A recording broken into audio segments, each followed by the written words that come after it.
सुनील तटकरे यांची आज दुपारी 2:30 वाजता पत्रकार परिषद होणार आहे। दिल्लीमध्ये ही पत्रकार परिषद होणार आहे। नाराज असल्याच्या पार्श्वभूमीवर तटकरे त्यांच्या पत्रकार परिषदेमध्ये आता काय नेमकं माहिती देत आहेत, काय बोलतायत याकडे लक्ष असणार आहे।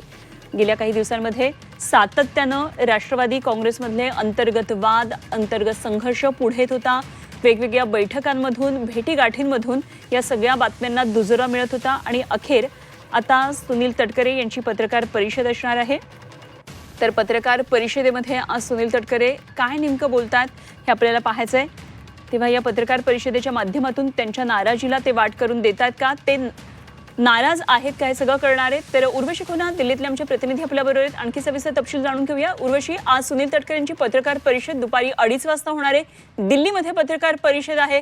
सुनील तटकरे नाराज असल्याच्या गेल्या काही दिवसांपासून चर्चा आहेत, त्यामुळे काय नेमकं या पत्रकार परिषदेतले मुद्दे असू शकतात? दिवसापासून एनसीपी मध्ये खूप काही सिक्रेट भेटाभेटी तर काही ओपनली जे आहे भेटाभेटी होऊन लोक जे आहेत मोठ्या प्रमाणात आपलं आक्रोश व्यक्त करतात। त्याच्यातले एक म्हणजे सुनील तटकरे यांचं नाव आहे, दुसरं म्हणजे प्रफुल्ल पटेल यांचं नाव आहे।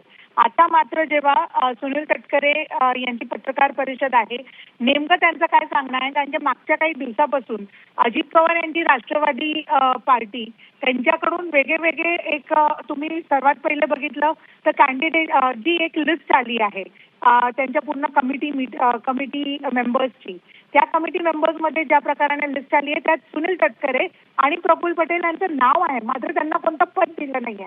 त्याच्यावरती ते नाराज होते।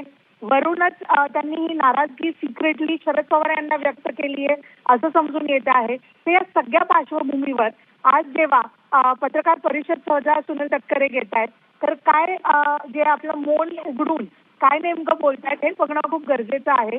सुनेत्रा पवार हे पण वेगळ्या बैठकीतून जे आहे सुनील तटकरे यांना यांची नाराजगी कशी दूर करावी त्यावरती चर्चा सुरू आहे। त्या सगळ्या पार्श्वभूमीवर ही पत्रकार परिषद खूप महत्त्वाची आहे असं समजून येतं।